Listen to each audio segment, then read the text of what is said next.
네, 회원 여러분 반갑습니다. 이번 시간에는 챕터 10 CBT 적중 모의고사 제4회 4회를 푸는 시간을 가져보겠습니다. 자, 첫 번째 문제. 자, 산업재해의 부상의 종류별 구분해서 경상해란 무엇입니까? 이렇게 나왔네요. 우리가 이제 그 안전사고와 관련된 부상의 종류를 중상해가 있어요. 중상해. 그죠? 중상해, 그 다음에 그 밑에가 경상해, 그 다음에 경미상이 있습니다. 경미상해. 이렇게 세 가지로 큰 틀로 이제 구분하고 있는데요. 중상해 같은 경우는 이제, 어, 부상으로 2주, 2주 이상 노동상실을 가지고 있는 것, 노동상실, 요거를 여기 4번이 중상해라고 볼 수가 있는데요. 예. 그다음에 경상해는 이렇게 부상으로 1일 이상 14일 이하의 노동상실을 가져온 정도를 이제 이게 경상해로 보고 있습니다. 경상해. 그다음에 경미상해는 부상으로 8시간 간단한 어떤 휴무 정도 어, 이 정도로 종사하면서 치료를 받는 정도, 이 정도는 경상해로 보는 거죠. 그래서 여기서는 이제 경상해란 어떤 것입니까? 그러면 이제 2번에 해당하는 이런 내용으로 이제 소개할 수가 있겠네요. 네. 자, 그다음엔 2번에는 또 어떤 문제가 나왔습니까? 색깔을 좀 바꿔 놓을게요. 제가 좀 적색을 좀 좋아하는 편이라서. 자, 보안의 유지 관리 방법으로 옳지 않은 것입니다. 보안경이네. 아유, 보안이 아니라 보안경 유지 관리. 렌즈는 매일 깨끗이 닦아야 된다. 좋은 얘기죠. 흠집이 있는 보호구는 교환을 해주고, 흠집이 있는 보호구는 교환? 예, 잠깐만 기다려 보고요. 성능이 떨어진 헤드밴드는 교환해야 되고, 당연하죠. 교환 렌즈는 안정상 뒷면으로 빠지도록 해야 한다. 이게 뒷면으로 빠지면 눈이 다칠 수 있으니까 이게 앞면으로 빠지는 게 좋죠. 네, 이거는 뭐 특별한 어떤 그 규칙이 있는 건 아니고 그냥 상식으로 풀 수 있는 것이죠. 그다음에 여기 흠집이 있는 보호구는 교환해야 된다는데 뭐 균열, 흠집은 꼭 작은 것만 있는 것도 아니니까 균열 정도도 예상할 수 있겠네요. 그래서 4번에 해당이 되고요. 3번 사고의 직접적인 원인으로 가장 적절한 것입니다.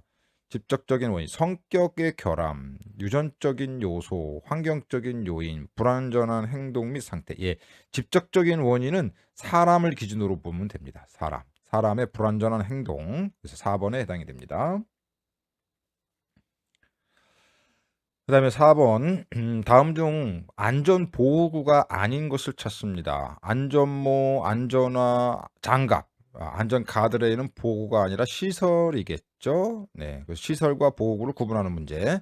다섯 번째, 경고 표지로 사용되지 않는 것은 했어요. 경고 표지로 사용하지 않는 것. 경고는 노란색, 그죠? 노란색으로 표시하는 건데 인화성 물질의 경고, 네. 그다음에 급성 독성 물질의 경고, 낙하물의 경고, 방진 마스크. 이거는 방진 마스크는 지시죠, 지시. 이 파란색으로 표시하는 거. 그래서 3번에 해당이 됩니다. 6번입니다. 자, 안전모를 착용하는 이유로 옳은 것입니다. 뭐 이게 사람을 보호하기 위한 것이죠. 물체, 낙하, 감전 등으로부터 머리를 보호한다. 예, 1번에 해당이 되고요. 이게 쉬우니까 바로 넘어가겠습니다. 7번 전장품을 안전하게 보호하는 퓨즈의 사용법으로 옳지 않은 것입니다. 뭐 퓨즈는 뭐 규정 퓨즈를 사용해야 된다. 용량이 맞는 걸 사용해야 된다. 뭐 구리는 사용하지 말아야 된다. 뭐 이런 것들이겠잖아요. 퓨즈가 없으면 임시로 철사를 감아서 사용한다. 안 되죠. 회로에 맞는 전류 용량의 퓨즈를 사용한다. 좋습니다. 오래되어 산화된 퓨즈는 교환한다. 좋죠. 과열되어 끊어진 퓨즈는 과열대로 원인을 먼저 수리를 하고 하는 것이 좋죠. 네. 7번에도 1번으로 체크할 수가 있습니다. 8번입니다. 다음 보건 표지, 안전 보건 표지에서 다음 그림이 나타내는 것은 이제 노란색이니까 경고가 되겠죠. 이거는 이제 전기, 번개 같은 것이 칠해져 있는 거 보니까 고압 전기의 경고로 볼 수가 있고요. 9번 엔진 오일을 점검하는 방법으로 옳지 않은 것입니다. 자, 유면 표시기를 사용을 하고 오일의 색과 점도를 확인하고요. 오일을 이제 빼가지고 색깔도 확인하고 점도 손으로 만져보면서 점도도 확인해야 되고 끈적이지 않아야 된다. 예, 이 끈적이지 않아야 된다는 건 아니죠. 이 끈적끈적해야 되는 거죠. 끈적이지 않다는 얘기는 이제 오일과 휘발유나 또는 경유가 섞여가지고 점도가 떨어지는 것을 얘기하는 거니까 끈적거려야 됩니다. 점도가 있어야 된다는 얘기죠. 자, 네 번째, 오일이 검은색이면 교환 시기가 경과한 것이다. 그렇죠. 네. 9번에 3번으로 보실 수 있고요. 그 다음에 10번으로 갑니다. 자, 리프트 체인의 점검 요소에 해당하지 않는 것입니다. 균열 또는 마모, 힌지의 균열, 부식, 예, 이런 것들이 있는데 힌지는 리프트가 아니죠. 리프트가 아니고 앞에 있는 포크 부분이죠. 포크. 그래서 3번에 해당한다고 볼 수가 있겠네요. 자, 11번으로 갑니다. 겨울철에 디젤 기관 시동이 잘 걸리지 않는 원인이래요. 디젤 기관 시동이 잘 걸리지 않는 이유는 뭐 예열 장치라는 것이 있지 않습니까? 예열 장치가 끊어지거나 그러면 시동이 잘 안 걸릴 수가 있습니다. 그래서 예열 장치 고장으로 보는 거죠. 거의 90%가 다 예열 장치 고장으로 볼 수가 있습니다. 12번, 기관이 작동되는 상태에서 점검 가능한 사항이 아닌 것입니다.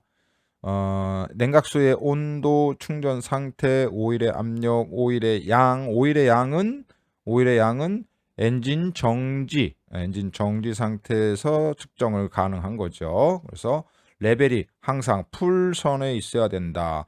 로우와 풀선 사이 중에서 풀선에 있어야 된다. 뭐 이런 내용들이 그동안 우리가 많이 보았던 문제 중에 하나였죠. 13번입니다. 지게차에 물건을 실을 경우 물건의 중심은 어디에 두는 것이 좋습니까? 물건의 중심은 항상 어디예요? 아래에 두는 거죠. 아래, 하부. 네. 지게차 주행 시 안전에 대한 설명으로 옳지 않은 것입니다. 지게차 주행 속도는 최고 10km/h를 초과할 수 없습니다. 맞고요. 후진 시에는 경광등과 후진 경고음, 경적 등을 사용한다. 좋지요. 선회 시에는 감속하고 수송물의 안전에 유의해야 한다. 화물이 불안정한 경우 사람이 탑승해 잡아주는 것이 아니라 화물이 불안정할 적에는 우리가 뭐예요? 슬링 와이어 또는 러프 뭐 이런 걸로 결착을 한다. 묶어준다는 얘기예요. 묶은 다음에 움직여라. 이런 내용이 있었죠. 자, 그 다음에 15번으로 갑니다. 자, 야간 작업. 지게차가 야간 작업 시 주의사항으로 옳지 않은 것입니다. 작업장에는 충분한 조명 시설이 있어야 된다. 작업장에 조명시 충분하다면 전조등을 끄고 작업해도 된다. 이건 아니죠. 앞에 봐야 되니까. 야간인데요. 야간에는 원근감이나 지면의 고저가 불명확하므로 안전 속도로 작업한다. 좋은 얘기입니다. 주변 작업원이나 장애물에 주의하셔야 되고, 네, 이런 것들은 뭐 정상적인 상식을 가지고 계신 분들은 다 풀 수 있는 문제들에 해당이 되고요. 아주 문제 쉽습니다. 16번으로 갑니다. 지게차로 창고 또는 공장에 출입할 때 안전사항으로 틀린 것입니다. 네, 어떤 이제 공장이나 창고를 출입을 하게 되죠. 지게차를 화물을 움직이다 보면 짐이 출입구 높이에 닿지 않도록 주의한다. 이 당연하죠. 이렇게 문이 있는데, 그죠? 문이 있는데 지게차가 물건을 높게 들고 가면은 안 되지 않습니까? 그죠? 이건 안 되죠. 지게차의 폭과 출입폭을 확인해야 되시고 얼굴을 차 밖으로 내밀어 주의 상태를 확인해. 이런 거 하지 말라 그랬어요. 얼굴을 차 밖으로 내미는 거, 그죠?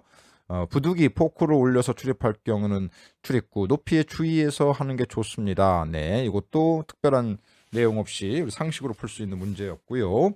17번으로 갑니다. 지게차의 주행 중 핸들이 떨리는 원인으로 옳지 않습니다. 핸들이 막 떨린대요. 자, 어떤 경우가 있네요. 포크가 휘었다. 네, 이거는 좀 생각해 보죠. 타이어 밸런스가 맞지 않습니다. 타이어가 막 흔들리면 핸들까지 전해질 수가 있네요. 타이어의 휠이 휘었다. 예, 이것도 마찬가지고 킹핀의 각도가 적당하지 못할 때, 네, 이런 것들은 이제 자동차의 바퀴가 불안정하다는 얘기에 해당이 되는 거예요. 그죠? 이 킹핀이라고 하는 건 뭡니까? 킹핀이라고 하는 거는 너클과 차체를 연결해주는 큰 핀을 우리가 이제 이 자동차에서 많이 사용하는 핀 중에서 제일 큰 핀, 그래서 킹핀이라고 보는 거죠. 얘네들이 휘었대요.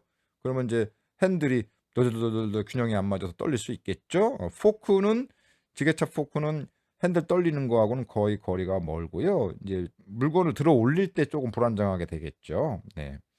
자, 18번으로 가겠습니다. 자, 18번. 보호자 없이 아동이나 유아가 자동차의 진행 전방에서 놀고 있을 때 사고 방지를 위해 지켜야 할 안전한 통행 방법. 일단 정지하는 것이 좋지 않습니까? 네. 그 다음에 안전을 확인하면서 빠른 속도는 아니죠. 지게차는 빠른 속도로 갈래야 갈 수가 없어요. 네. 10km가 최대 목표 주행 속도이기 때문에 비상등을 켜고 서행한다, 경운기를 울리면서 서행한다. 예, 어린이들한테 이렇게 위협을 가하면 안 되겠죠. 그래서 일시 정지해서 어린아이를 이렇게 길에서 벗어날 수 있게끔 안전 조치를 한 다음에 움직이는 게 좋겠죠. 19번째, 주행 중 앞지르기 금지 장소가 아니고 참 많이 나옵니다. 이게 앞지르기. 교차로, 터널 안, 버스장 부근, 다리 위. 자, 이게 앞지르기 금지 장소는 교차로는 안 되고, 터널 안도 안 되고, 다리 위도 안 되고, 구부러진 곳, 비탈진 고갯마루, 가파른 내밀맞길, 이런 것들도 다 안 되는 거죠. 그래서 정류장 부근은 거기에 해당하지 않습니다. 그래서 3번으로 체크하고 우리가 다음 문제 넘어갈 수가 있겠네요. 자, 교통정리가 행해지고 있지 않는 교차로에서 차량이 동시에 교차로에 진입할 때의 우선순위, 그러니까 교통정리가 진행되고 있지 않대요. 그러니까 신호등도 없고 경찰도 없고 이런 상황이죠. 그러면 어떤 차량이 우선을 하느냐가 이제 중요한 건데, 소형차를 우선을 한다, 우측 도로차가 우선한다, 좌측 도로차가 우선, 중량이 큰 차량, 예, 우선순위는 우측차가 우선을 하는 걸로 우리가 많이 운전을 할 때 사용하고 있지 않습니까? 그래서 해설을 보시게 되면 교통정리가 행해지고 있지 않은 교차로에서 차량의 우선순위는 우측 도로차, 또 교차로에 이미 들어온 차, 도로 폭이 넓은 도로부터 교차로에 들어오는 자동차, 예, 이렇게 정도 순서를 정해주시면 안전운전에 큰 도움이 되지 않을까 생각이 됩니다. 21번, 건설기계의 정기검사 유효기간이 1년이 되는 것은 건설기계 운행 기간이 신규 등록일로부터 몇 년 이상 경과되었을 때입니까? 보통 유효 경과 기간이 20년이 넘으면 1년 정도에다 검사 유효 기간을 1년으로 보고 있다는 것입니다. 신규 등록일로부터 20년 이상 경과된 정기 경사의 유효 기간은 1년입니다. 이렇게 되었고요. 자, 22번. 일종 대형 운전면허로 운전할 수 없는 기계에서 일종 대형 운전면허로 운전할 수 없는 기계. 덤프트럭, 그죠?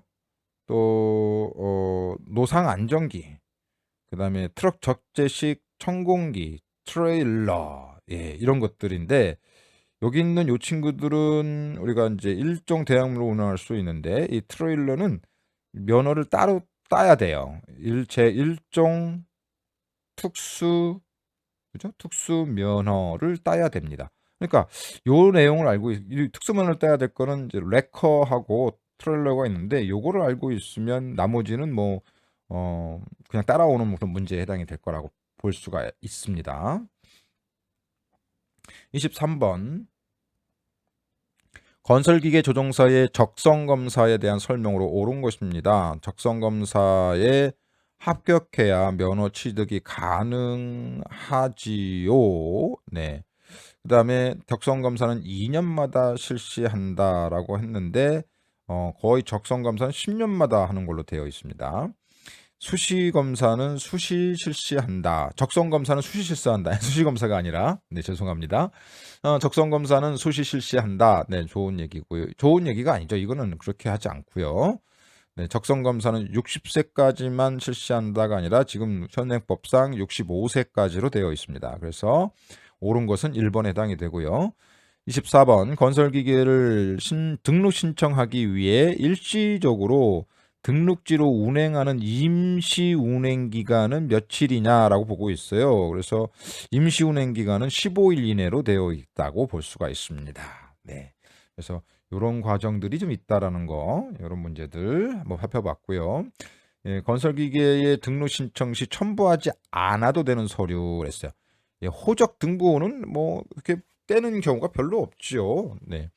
그래서 호적 등본이 아닌 것 같고, 건설기계 소유자임을 증명하는 서류나 제작증이나 재원표는 넣어줘야 될 것 같고요. 자, 26번으로 갑니다. 기관에 사용되는 오일 여과기의 점검 사항으로 옳지 않은 것입니다. 오일 여과기가 막히면 유압이 높아진다. 네, 오히려 유압이 떨어지겠죠. 막히면, 여과기가 막히면. 엘리먼트 청소는 압축 공기로 사용하고 여과 능력이 불량하면 부품의 마모가 빠르고 작업 조건이 나쁘면 교환 시기를 빨리 한다. 네, 그래서 1번이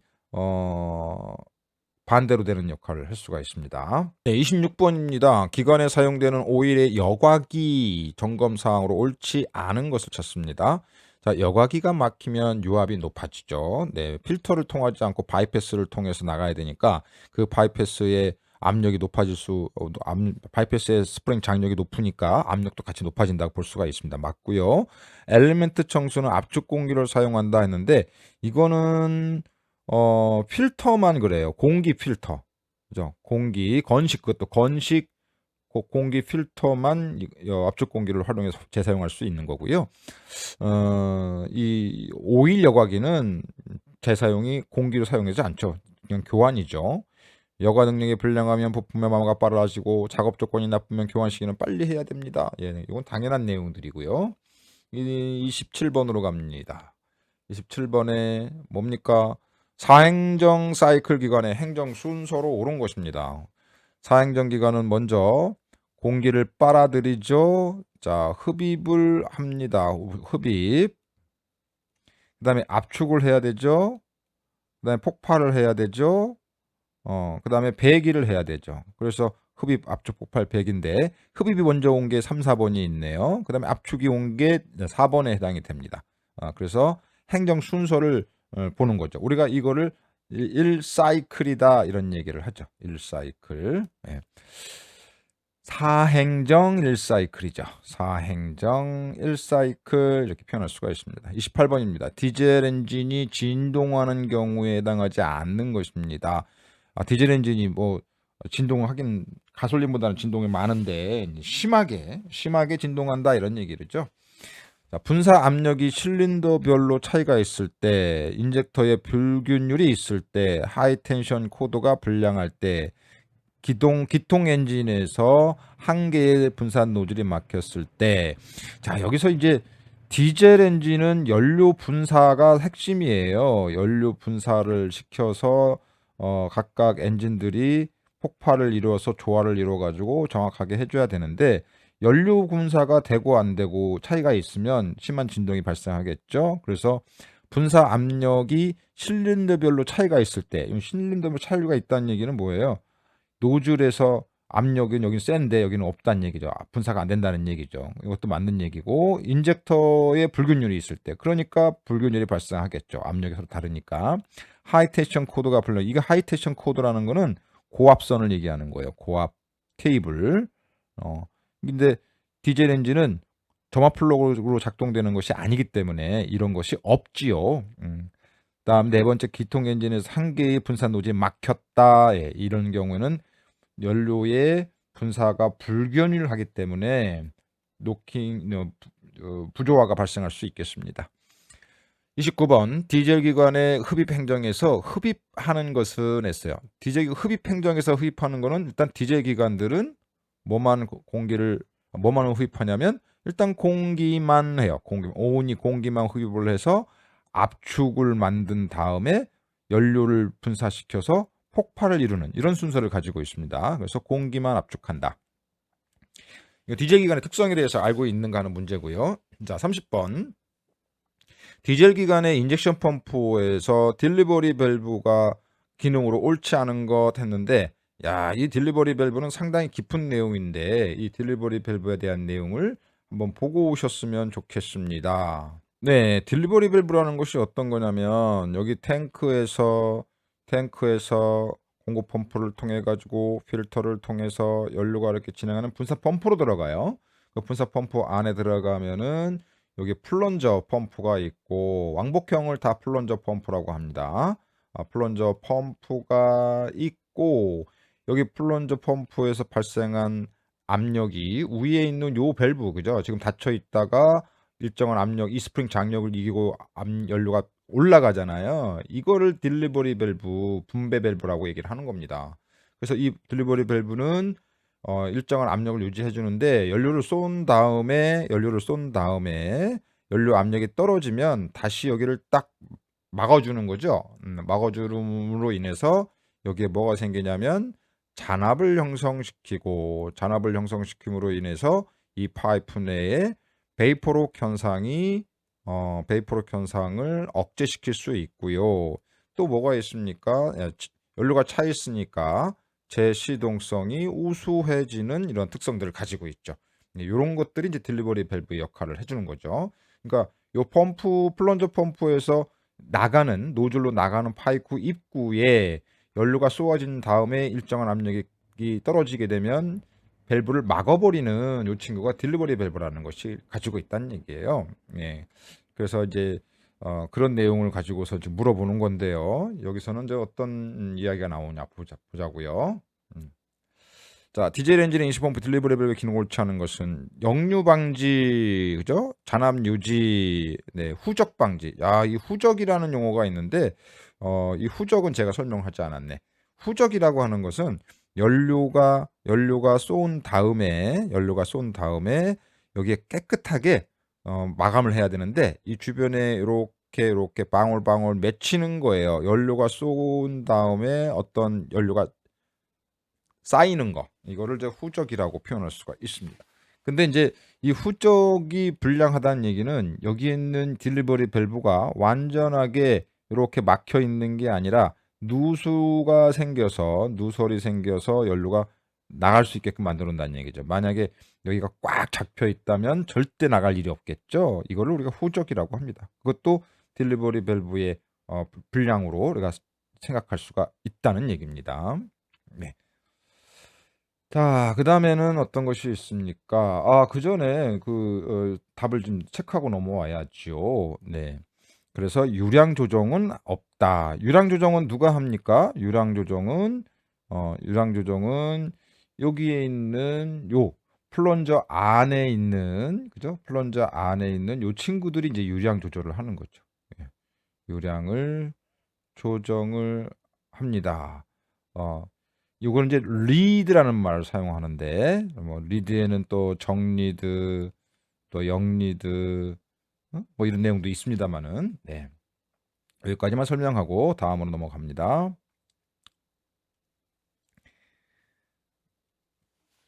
31번.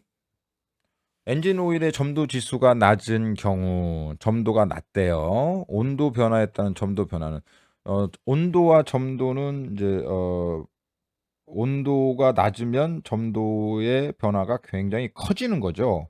그래서 온도 변화에 따른 점도의 변화를 나타나는 것이 온도 변화에 따른 점도의 변화를 나타나는 것이 점도 지수이다. 점도 지수가 높으면 오히려 온도가 막 변해도 점도가 변화가 작고, 점도 지수가 낮으면 크다는 얘기예요. 그래서 온도에 따른 점도 변화가 작다가 아니라 크다가 맞다는 거죠. 크다. 네.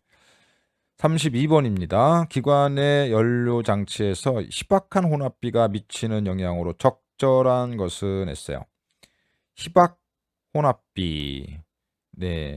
적절한 것은 시동이 쉬워진다. 공전이 원활하다.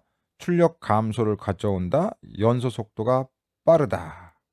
예, 오히려 희박은 연소가 잘 안 되는 과정이 해당이 됩니다. 그래서 시동도 어려워지고 공회전도 불안전하고 연소 속도도 느리고 출력 감소 가져온다. 네, 이게 가장 적절한 내용으로 볼 수가 있겠습니다. 네, 33번. 기관에서 연료율이 높은 것의 의미는 무엇입니까? 그래서 연료율이 높다는 얘기는 적게 연료가 들어가고 힘을 많이 낸다는 얘기죠. 그래서 일정한 연료 소비율로서 큰 출력을 얻는 것이다. 연료가 완전히 연소하지 않는 것이 아니고요. 기관의 온도가 표준 온도가 높다는 것도 아니고 부조가 없고 진동이 적은 것이다. 이게 아니라 일정한 연료 소비로서 큰 출력을 내는 것이다. 아니면 이제 적은 연료로 큰 출력을 내는 것이다. 이런 것들이 연료율에 해당이 되죠. 34번 디젤 엔진에서 오일을 가압하여 윤활부에 공급하는 역할을 하는 것은 했어요. 오일을 압력을 가해서 윤활부에 공급한다. 엔진 오일을 뭐예요 이게? 오일 펌프죠. 오일 펌프. 네, 오일 펌프를 얘기하고 있는 겁니다. 35번입니다. 6기통 디젤 기관에 병렬로 연결된 에어플로우가 있습니다. 이 중 3번 기통의 에어플로우가 끊어지면 어떤 현상이 발생하겠습니까? 라고 했는데 에어플로우가 어떻게 연결되어 있는지 보고 올까요? 네, 이런 거죠. 자, 에어플로우는 이런 식으로 연소실 내에 우리가 키를 온하면 그죠? 키를 온하면 에어플러그가 빨갛게 달궈져서 연소실의 온도를 뭐 500에서 600도까지 올려가지고 시동을 좋게 해주는 신수성을 좋게 해주는 친구가 에어플러그인데요. 병렬로 연결이 된 경우에는 이렇게 1번 실린더, 2번, 3번, 4번 실린더에 있는데 하나가 끊어지면 얘만 문제가 있고 나머지는 다 활용할 수가 있어요. 하지만 직렬로 연결하는 이런 코일 타입의 에어플러그는 하나가 끊어지면 전체 다 못 쓴단 말이에요. 그죠?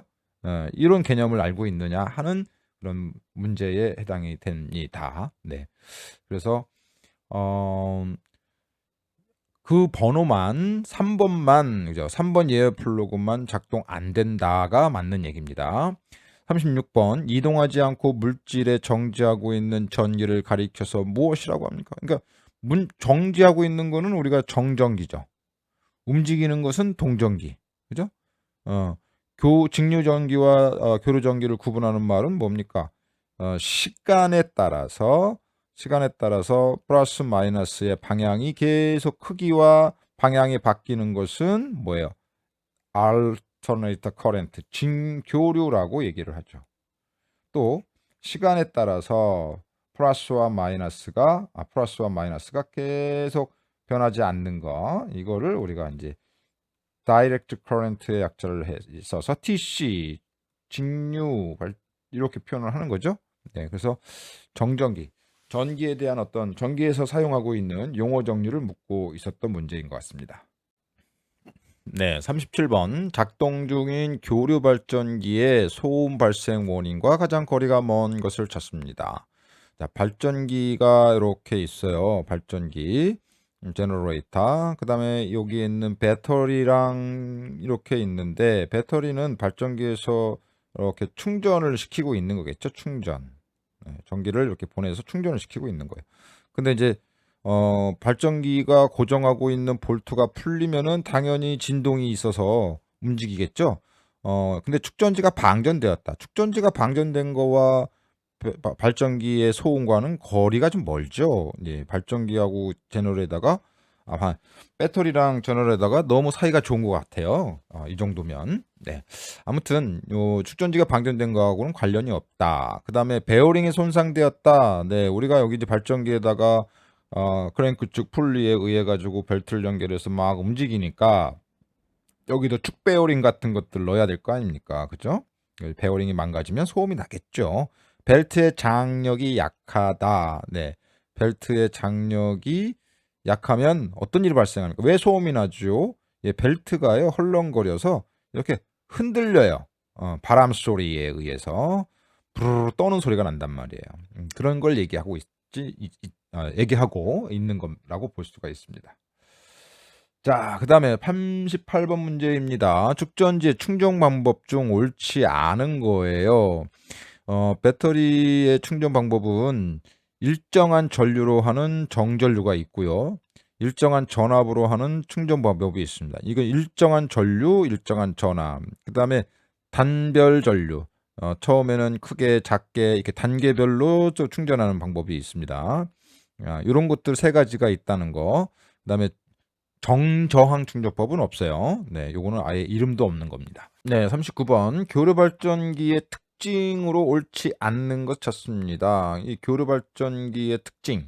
요 직류 발전기와 교류 발전기의 어떤 관계에 대해서 좀 살펴보고 오는 게 좋겠네. 네, 우리가 발전기의 종류에는 지금 직류 발전기라는 친구와 교류 발전기라는 친구 두 가지로 나누어서 우리가 많이 구분을 하고 있는데요. 직류 발전기는 이 정류자, 이게 전기자가 회전하는 타입이고요. 계좌철심은 고정되어 있습니다. 그다음에 얘네들은 플레이밍의 왼손 법칙을 이용한 친구이기 때문에 직류가 발전기가 나타나고 있고, 교류 발전기 같은 경우에는 이제 여기 있는 계좌 철심, 제작 코일, 이 전기 계좌 로터라고 얘기하는데요. 여기서는 로터라고 하는데 오히려 그냥 전기자라고 보시면 돼요. 전기자가 회전하는 타입이에요. 코일은 가만히 있기 때문에 우리가 스테이터 코일이라고 부르고 있고요.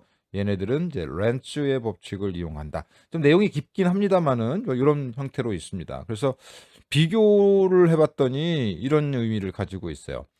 직류 발전기는 직류 발전기 쪽만 이렇게 보시면 여자 방식이 있는데 자여자 방식, 스스로 전기를 만들어내서 자여자 방식이라고 하고, 교류 발전기는 탈여자 발전기라고 합니다. 외부에서 전기를 끌어다 쓰는 거. 조정기가 핵심인데, 직류 발전기에는 조정기가 전압 조정기, 전류 조정기, 컷다운 릴레이라는 세 가지의 릴레이 조정기가 있고요. 교류 발전기에서는 전압 조정기만 필요하기 때문에 전류 조정기나 컷다운 릴레이는 필요 없다. 그리고 공전시 충전 능력을 보면은 직류 발전기는 공전시 발전이 어렵지만 교류 발전기는 발전이 가능하다. 교류가 발생하는 곳은 전기자고, 직류 발전기는 전기자고, 교류 발전기는 스테이터 코일에서 발생하고요. 교류를 직류로 바꿔주는 곳은 직류 발전기에서는 정류자, 그다음에 교류 발전기는 다이오드. 네, 이렇게 표현하고 있는데요. 너무 내용이 좀 길죠. 네, 너무 깊게 들어갈 필요는 없는 것 같은데, 네, 아무튼 이러한 특징들이 좀 있다라는 거죠. 그 중에서 특징이 옳지 않는 건데요. 저속 시에도 충전이 가능합니다. AC 발전기는 능력이 좋으니까 작아도 좋아요. 근데 전류 조정기를 사용을 하지 않습니다. 지난번 한 3회 때도 나왔던 것 같은데 전류 조정기는 필요하지 않습니다. 왜? 이게 교류이기 때문에 교류가 플러스와 마이너스를 이렇게 왔다 갔다 하면서 발생하는 임피던스, 어떤 저항, 코일 내의 저항 때문에 전류가 제한된다고 보고 있습니다. 다이오드 사용으로 정류 특성이 참 좋다. 네, 이런 것들은 다 좋은 얘기인 것 같아요. 네, 근데 이게 교류 발전기 특징인데 너무 깊은 내용이라서 네, 이렇게만 소개하고 넘어가 보겠습니다. 40번입니다. 건설기계용 납산 축전지에 대한 설명으로 틀린 것입니다. 축전지는 화학 에너지를 전기 에너지로 바꾸는 장치 맞지요. 완전 방전 시에만 재충전, 꼭 방전 시에만 재충전할 필요는 없어요. 네, 뭐 충전 보수 75%, 70% 이상 떨어지면 다 충전에 사용하는 게 좋죠.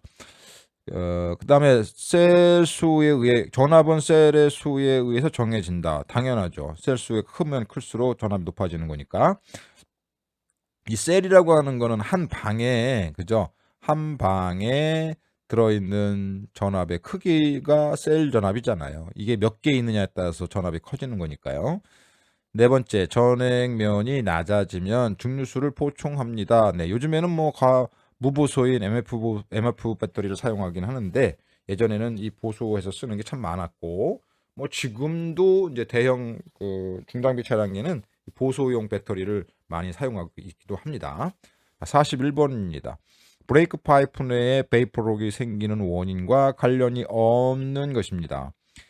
브레이크 파이프 내의 베이퍼록 현상. 자, 이게 또 어떤 기능이냐면요. 네, 이제 브레이크를 작동시키면은, 이렇게 브레이크 페달을 밟아가지고 유압이 생기면서 오일이 흘러서 앞에는 이제 캘리퍼 쪽을 작동시키고, 드럼 같은 경우는 이제 휠 실린더, 이게 휠 실린더에 작동을 시키는데, 여기 마찰이 일어나잖아요. 드럼과 라이닝의 마찰.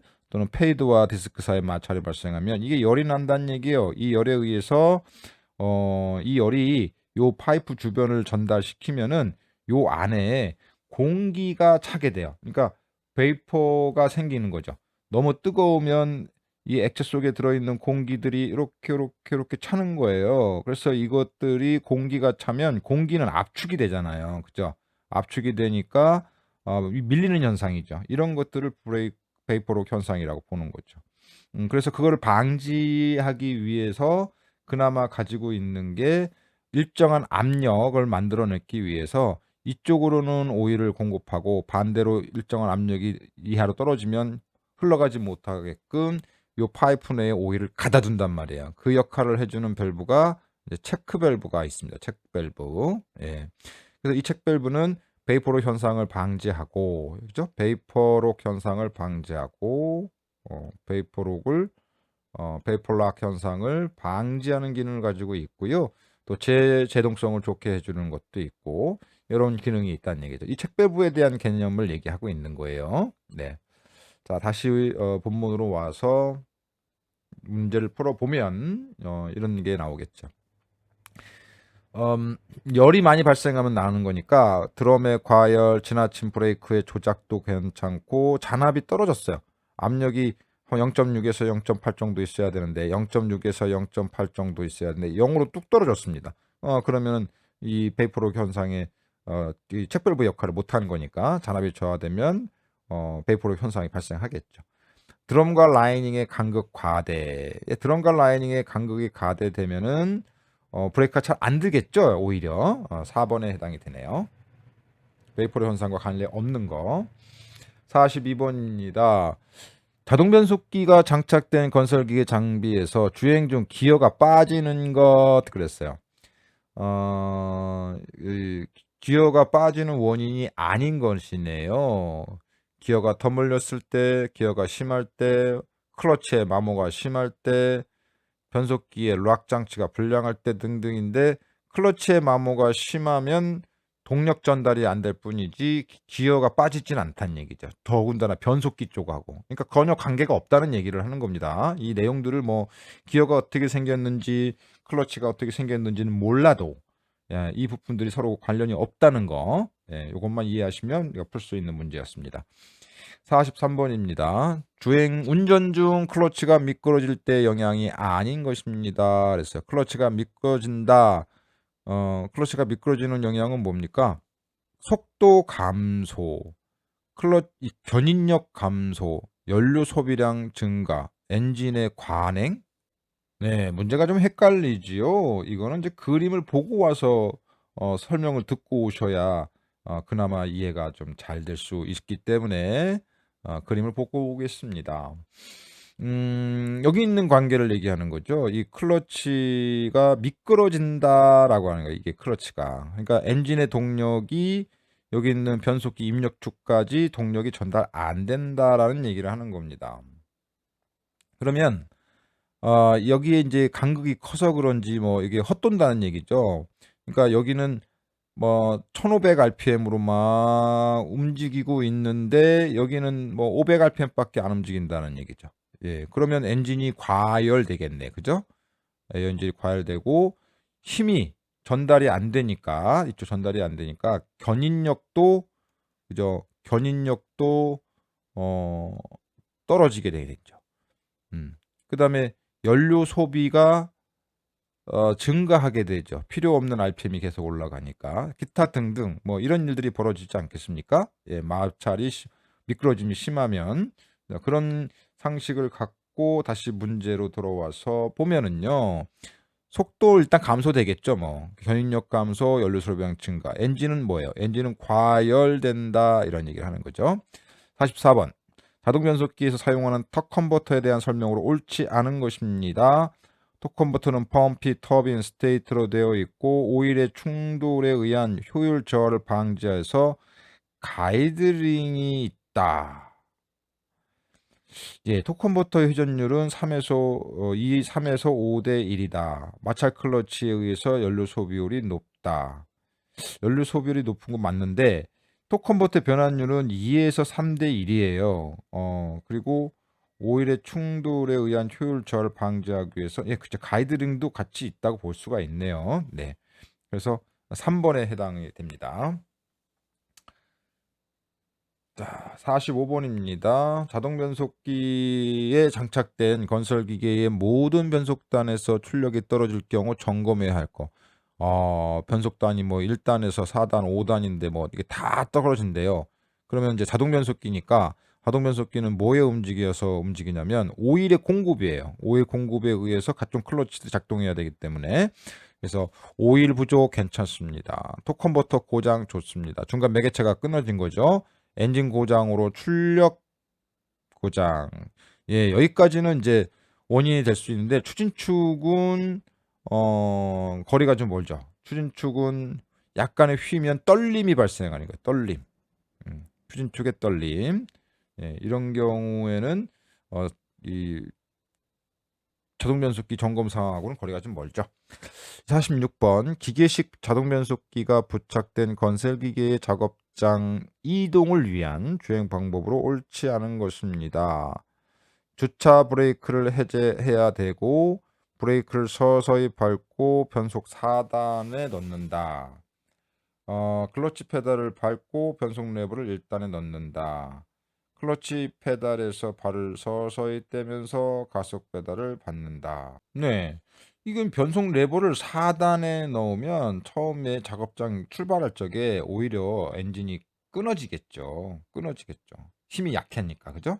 그래서 1단이나 2단으로 출발을 해야 되기 때문에 요게 좀 거리가 좀 먼 것을 볼 수가 있겠습니다. 47번 건설 기계에서 유압 작동기의 방향 전환 밸브로서 원통형 슬리브 면에 접촉해서 축방향으로 이동해서 유루를 개폐하는 형식의 밸브. 이것도 한번 풀어본 적이 있는 것 같은데 스풀 밸브에 대한 얘기 좀 보고 와볼까요? 스풀 밸브는 이렇게 원통형의 밸브들을 갖다 놓고 이 친구들이 작동을 시키면 유루가 개방되는 거예요. 서로 개방이 돼서 작동시킬 적에 이렇게 운전석에서 레버를 여러분이 움직이면 여기에는 원통형의 이렇게 생긴 원통형의 밸브들이 있다 이거예요. 이렇게 생긴 거를 우리가 스풀 밸브라고 합니다. 그러면서 운전자가 레버를 움직이면 이렇게 유루가 서로 개방되거나 닫히거나 이렇게 선택적으로 밸브의 흐름이 바뀌어지는 거 이런 거를 우리가 매뉴얼 밸브라고도 하지만 보통 스풀 밸브다라고 얘기합니다. 모양이에요. 모양을 보고 하는 겁니다. 네. 그래서 이 문제는 스풀 밸브 형식이다라는 거죠. 자, 원통형의 슬리브면 요게 이제 핵심 포인트에 해당이 됩니다. 이 문제를 푸실 적에는 48번 문제로 갑니다. 자, 작동 중인 유압 펌프에서 소음이 발생할 경우 가장 거리가 먼 것입니다. 뭐 여기 유압 펌프니까요. 오일 탱크 오일량이 부족하면 기계적인 펌프가 헛 움직임이 발생하겠죠. 그 다음에 플라잉 펌프의 고장. 플라잉 펌프는 뭐라고 했습니까? 손으로 움직이는 거예요. 공기 빼기 할 때. 그러니까 유압 펌프가 지속적으로 움직일 적에는 얘는 작동하지 않는 거니까 2번에 해당이 될 것 같아요.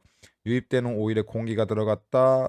흡입 스트레이너가 막혀서 공기가 빨려 들어가지 못하고 진공기 생기니까 소음이 발생할 수 있겠죠. 49번 유압장치의 기본 구성 요소가 아닌 것입니다. 유압장치의 기본 요소는 유압 펌프가 있고요. 유압 제어 밸브가 있고 유압 실린더가 있죠. 이것이 유압장치 가장 기본입니다. 그러니까 압력을 만들어내는 펌프가 있고 이 오일의 흐름의 방향을 제어해주는 A로 갈 건지 B로 갈 건지 C로 갈 건지를 제어해주는 제어 밸브가 있고요. 컨트롤이 밸브가 있고 그 다음에 이제 마지막으로 실린더의 피스톤을 그죠? 어느 쪽에다가 오일을 넣을 것이냐 하는 것에 따라서 작동되는 작동부가 있죠. 그래서 유압 실린더가 작동부가 되는 거고 유압 펌프, 유압 제어 밸브가 컨트롤 밸브가 해당이 되는 거죠. 종감속 기어는 유압 장치에 들어가는 것이 아니라 뒤에 그 마지막 그 등판 능력을 결정해 주는 장치가 종감속 장치에 해당이 되죠. 네, 50번. 유압 실린더를 교환하였을 때 조치해야 할 사항과 관계가 없는 것입니다. 시운전을 해서 작동 상태를 점검한다. 좋죠. 공기백이 일단은 그 안에 그 오일을 넣어야 되기 때문에, 공기가 들어있는 상황에서 오일을 넣어야 되기 때문에 공기백이도 해줘야 될 것이고, 누유가 있는지 점검해 봐야 되고, 예, 필터를 교환한다. 뭐 필터 교환까지는 좀 거리가 좀 멀죠. 51번. 유압장치에서 피스톤 펌프의 특징이 아닌 것입니다. 피스톤 펌프라고 하는 것은 플런저 펌프를 얘기하는 거죠. 이렇게 피스톤처럼 움직이면서 펌핑을 하는 거를 우리가 피스톤 펌프 또는 플런저 펌프로 이렇게 표현을 하고 있어요. 효율이 굉장히 좋아요. 효율이. 그래서 효율이 기어 펌프보다 나쁘다, 이게 좀 틀린 것 같습니다. 자, 구조가 복잡하고 가변 용량 제어가 가능하고 가격이 고가이고 용량이 크고 고압, 초고압이 사용된다. 이런 건 다 맞는데, 예, 효율이 좀 떨어진다. 이것이 거리가 좀 멀 걸로 표현할 수가 있습니다. 다시 52번. 유압 장치에서 캐비테이션이 영향에 미치는 현상으로 옳지 않은 것입니다. 이 공동 현상이라는 것을 자꾸 얘기하는데 자꾸 나오죠, 얘가. 자, 한번 정의를 읽고 가볼게요. 캐비테이션 현상은 유압 압력이 급격히 변화해서 어느 쪽으로, 압력이 낮아지는 쪽으로요. 상대적으로 압력이 낮은 곳에 공동부가 발생하는 현상을 얘기합니다. 이때 공동이 높은 압력을 받아 무너지면서 강한 충격이 발생하고 용적 효율이 저하되며, 공동이 발생하면 공기가 압축되므로 유체의 동력 전달 효율이 떨어진다. 그래서 펌프에, 유압 펌프에 여기에 공기가 차는 거야, 이렇게 공기가. 그러니까 뭐 밀어내는 힘도 별로 없을 것이고, 빨아들이는 힘도 별로 없을 것이고, 소음도 나고, 펌프에 손상도 나고, 여러 가지 안 좋은 일이 다 벌어지는 거죠. 소음과 진동 발생한다. 펌프의 손상을 촉진한다. 동력 효율은 떨어진다가 나오는 거니까, 예, 이게 틀렸고 펌프의 효율이 저하된다. 예, 여기까지도 좋은 얘기인 것 같습니다. 자, 그다음에 53번입니다. 유압류의 에너지, 유체 에너지를 기계적인 일로 변환시키는 유압 장치는 했어요. 이건 뭐야? 유체 에너지를 기계적인 일로 바꾸는 거예요. 그러니까 이런 것들이라고 표시할 수 있죠. 여기에 실린더가 이렇게 있으면은 유압을 여기다가 집어넣어요. 유압 에너지를. 그러면 얘가 이제 어떤 물건을 떨어뜨리는 일로 바뀌는 거죠. 기계적인 에너지로. 이런 거를 우리가 뭐라 그러냐? 유압 액추에이터다. 또는 유압 실린더라고도 볼 수 있습니다. 유압 실린더. 그죠? 네, 그런 얘기를 하는 거죠. 우리 한번 그림을 보고 와서 다시 한번 소개를 해보겠습니다. 네, 이런 그림이죠. 오일 탱커에서 압력을 만들어서 가장 기본적 유압 펌프 압력을 발생시키는 거죠. 유압부. 그다음에 유압의 회로를 제어해주는 유압 제어 장치. 그다음에 실린더에서 오일을 이렇게 집어넣으면 이 피스톤이 위로 올라가기 때문에 이런 거는 이제 작동부 이렇게 되겠죠. 그래서 우리가 이거를 액추에이터, 액추에이터 이렇게 표현할 수 있어요. 작동하는 것들은. 그래서 유압 장치의 가장 기본 장치, 유압 발생 장치, 제어 장치, 작동부, 이 세 가지가 존재를 합니다. 자, 그다음 문제가 또 어떤 문제에 해당이 되나요? 네. 네. 유압류의 점검 사항과 관련이 없는 것입니다. 유압류는 점도가 있는지 없는지, 윤활성이 있는지 없는지, 이 소포성이라는 것은 공기가 잘 발생할 수 있는지 없는 것이죠. 이게 이 마멸성은 이 유압류 자체 가지고는 알 수가 없죠. 이거는 이제 기계적인 요소에 해당이 되는 거니까. 네, 54번에 2번으로 체크할 수 있고요. 55번입니다. 유압장치에서 오일 쿨러, 유압장치에서 오일 쿨러라고 하는 것은 이제 오일을, 이게 뜨거워진 오일을, 어떤 뜨거워진 오일을 식히는 거죠. 이렇게 열을 식히는 거. 이거를 이제 우리가 오일 쿨러다 이렇게 얘기를 하는 거죠. 구비 조건. 그러니까 촉매 작용이 없을 것, 오일 흐름이 저항이 클 것, 저항이 크면 안 되죠. 오일 쿨러가. 오일이 잘 빠져나가야 되니까. 이게 틀린 것 같고요. 촉매작용이라는 것은 뭐냐면 오일의 색깔, 오일의 성질을 변화시키는 것들이 없어야 된다는 얘기죠. 점도라든지 특히 점도라든지 이런 것들. 또 온도 조절이 잘 될 것, 정비 및 청소하기 편리할 것. 예, 좋은 얘기고요. 56번 리프트 체인의 일상 점검으로 옳지 않은 것입니다. 리프트 체인, 좌우 리프트 체인의 유격, 예, 한쪽이 기울어지면 안 되니까 리프트 체인의 연결 부위의 균열, 리프트 체인의 급유 상태, 네, 리프트 체인의 강도, 체인의 강도는 일상 점검으로 할 수는 없죠. 이런 나머지는 일상으로 점검이 가능한데, 자, 물론 이제 체인도 오랫동안 사용하다 보면 체인이 늘어지고 약해지고 끊어지니까 교체 주기가 옵니다만은 이게 일상으로 갈 필요는 없다는 얘기죠. 네. 57번으로 갑니다. 자, 지게차 작업 시 화물이 마스트 또는 조종석 쪽으로 기울어지는 것을 방지해주는 거. 예, 이거 안전장치의 일종인데 이게 화물이 뒤쪽으로 빠지는 걸 방지해 주는 거. 요거를 이제 백레스트라고 표현하고 있어요. 백레스트. 우리 지게차의 구조를 보면 이렇게 화물이 뒤로 넘기는 것을 방지해 주는 망이죠, 망. 이거를 이제 백리스트라고도 표현하는 거죠. 백리스트. 네. 자, 이렇게 해서 또 한 문제를 풀어 봤는데 그래서 이 백리스크고요. 58번. 지게차의 체인 길이는 어느 곳으로 조절하느냐? 야, 이런 문제도 있었네요. 음? 자, 여기에서는 어떤 거냐면 지게차의 체인 길이는요. 핑거보드 롤러 위치로 조정을 한다고 합니다. 롤러의 중심과 인너 레일의 길이가 20mm 되도록 체인의 길이를 조절한다고 그러는데 여기에 있는 요 친구들의 밑에 조절하는 보이진 않습니다만은 이게 조절해주는 저기 체인의 조절하는 길이가 있다는 얘기죠. 여기가 요 안에 있습니다. 그래서 여기서는 뭐라고 표현하냐면은 핑거보드의 롤러 위치. 얘가 답이 되네요. 다음 문제 59번 문제입니다. 지게차에서 리프트 실린더의 주된 역할. 리프트 실린더의 주된 역할은 뭐예요? 리프트를 올렸다 내렸다 하는 거잖아요. 예. 요 리프트 실린더의 주된 역할. 요거의 주된 역할. 그죠? 예. 이거를 위로 올렸다 내렸다 하는 거예요. 뭐를 여기는 포크. 그죠? 포크를 올렸다 내렸다 하는 거잖아요. 그래서 그런 기능을 얘기하고 있습니다.